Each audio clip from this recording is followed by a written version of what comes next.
Top quality और consistent performance के लिए सिर्फ सिल्वर पंप नाम याद रखना। Ranya Rao smuggling king pin ಆಟ ಬಯಲಾಗಿದೆ. ಡಿಆರ್ಐ ತನಿಖೆಯಲ್ಲಿ ಕಿಂಗ್ ಪಿನ್ ಹೆಸರು ಕೂಡ ಹೊರಬೀಳ್ತಾ ಇದೆ. ರನ್ಯಾಳನ್ನ ಸ್ಮಗ್ಲಿಂಗ್ ಸಿಂಡಿಕೇಟ್ಗೆ ತಂದಿರೋದೇ ಈತನ. ಡಿಜಿ ಮಗಳು ಪ್ರೋಟೋಕಾಲ್ ರನ್ಯಾಗೆ ಆಫರ್ ಅನ್ನ ನೀಡಿದ್ದ ಈತ. ಡಿಜಿ ಮಗಳು ಅನ್ನೋದರ ಪ್ರಯೋಜನವನ್ನ ಪಡ್ಕೊಂಡಿದ್ರು. ಪ್ರೋಟೋಕಾಲ್ ಅದರ ಲಾಭ ಇತ್ತು. ಹಾಗಾಗಿ ರನ್ಯಾಳನ್ನ ಈತ ಬಳಸ್ಕೊಂಡ್ರ. ರನ್ಯಾಳನ್ನ ಸ್ಮಗ್ಲಿಂಗ್ಗೆ ತಂದಿರೋದೇ ಈತನ ಅನ್ನುವಂಥ ಪ್ರಶ್ನೆಗಳು ಹುಟ್ಟುಕೊಳ್ತಾ ಇದೆ. ಆಶ್ಚರ್ಯ ಉಂಟು ಮಾಡ್ತಾ ಇದೆ. ಡಿಆರ್ಐ ತನಿಖೆಯಲ್ಲಿ ಈ ವಿಚಾರಗಳು ಹೊರಬೀಳ್ತಾ ಇದೆ.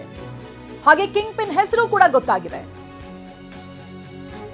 ಈ ಪ್ರಕರಣ ಹೊರಬಂದಾಗ್ಲೇ ರನ್ಯಾರಾವ್ ಒಬ್ಬರಿಂದ ಇಷ್ಟು ದೊಡ್ಡ ಮಟ್ಟಿಗಿನ ಸ್ಮಗ್ಲಿಂಗ್ ಮಾಡೋದಕ್ಕೆ ಅಸಾಧ್ಯ ಅನ್ನುವಂಥ ಪ್ರಶ್ನೆಗಳಿತ್ತು. ಜೊತೆಗೆ ಇವರಿಗೆ ಕೈ ಜೋಡಿಸಿದವರು ಯಾರು, ಇವರಿಗೆ ಚಿನ್ನ ಕೊಡ್ತಾ ಇದ್ದಿದ್ದು, ಅನಂತರ ಇಲ್ಲಿ ಯಾರದನ್ನ ರಿಸೀವ್ ಮಾಡ್ತಾ ಇದ್ರು, ಇದರಿಂದ ರನ್ಯಾಗೆ ಏನ್ ಲಾಭ, ಇವೆಲ್ಲವೂ ಕೂಡ ಪ್ರಶ್ನೆಗಳಾಗಿತ್ತು. ತನಿಖೆ ಹಂತದಲ್ಲಿ ಒಂದೊಂದಾಗಿ ಗೊತ್ತಾಗ್ತಾ ಇದೆ.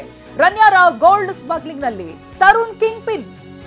ದುಬೈನಿಂದ ಬೆಂಗಳೂರಿಗೆ ಗೋಲ್ಡ್ ತರಿಸ್ತಾ ಇದ್ದಿದ್ದೇ ಈತ ತರುಣ್ ಅಂತ. ಡಿಆರ್ಐ ತನಿಖೆಯಲ್ಲಿ ಸ್ಮಗ್ಲಿಂಗ್ ಸೀಕ್ರೆಟ್ಗಳು ಬಯಲಾಗ್ತಾ ಇದೆ. ರನ್ಯಾ ಐಪಿಎಸ್ ಅಧಿಕಾರಿ ಮಗಳು ಅನ್ನೋದು ತರುಣ್ಗೆ ಗೊತ್ತಿತ್ತು.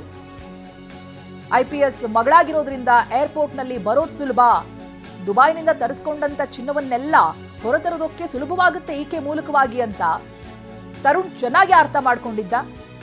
ಹಾಗಾಗಿ ರನ್ಯಾ ರಾವ್ ಜೊತೆ ಕೈ ಜೋಡಿಸಿ ಪ್ಲಾನ್ ಮಾಡಿದ್ದ. ದುಬೈನಲ್ಲಿ ಗೋಲ್ಡ್ ಖರೀದಿ ಮಾಡಿ ಸಾಗಾಟ ಇವೆಲ್ಲವನ್ನ ಕೂಡ ನೋಡ್ಕೊಳ್ತಾ ಇದ್ದಿದ್ದು ತರುಣ್. ಬೆಂಗಳೂರಿನಿಂದ ದುಬೈಗೆ ಹವಾಲಾ ಮೂಲಕವಾಗಿ ಹಣವನ್ನ ಕಳಿಸ್ತಾ ಇದ್ದ. ರನ್ಯಾ ರಾವ್ ಮೂಲಕವಾಗಿ ದುಬೈನಿಂದ ಗೋಲ್ಡ್ ತರಿಸ್ಕೊಳ್ತಾ ಇದ್ದ. ಇವರು ಐಪಿಎಸ್ ಅಧಿಕಾರಿಯ ಮಗಳು ಅನ್ನೋದನ್ನ ತರುಣ್ ಚೆನ್ನಾಗಿ ಉಪಯೋಗಿಸ್ಕೊಂಡ. ದುಬೈನಿಂದ ಗೋಲ್ಡ್ ಅನ್ನ ಖರೀದಿ ಮಾಡೋದು, ಸಾಗಾಟ ಇವೆಲ್ಲವನ್ನೂ ನೋಡ್ಕೊಳ್ತಾ ಇದ್ದಿದ್ದು ತರುಣ್ ಅನ್ನೋದು ಗೊತ್ತಾಗ್ತಾ ಇದೆ. ಇನ್ನು ಐಪಿಎಸ್ ಮಗಳಾಗಿರೋದ್ರಿಂದ ಏರ್ಪೋರ್ಟ್ನಿಂದ ಬರೋದು ಸುಲಭ, ಸ್ಮಗ್ಲಿಂಗ್ ಸಲೀಸಾಗಿ ಆಗುತ್ತೆ, ಯಾವುದೇ ಚೆಕಿಂಗು ಒಳಪಡಬೇಕಾದಂತ ಅಗತ್ಯ ಇಲ್ಲ, ಇವೆಲ್ಲವನ್ನ ಕೂಡ ತರುಣ್ ಬಳಸ್ಕೊಂಡ.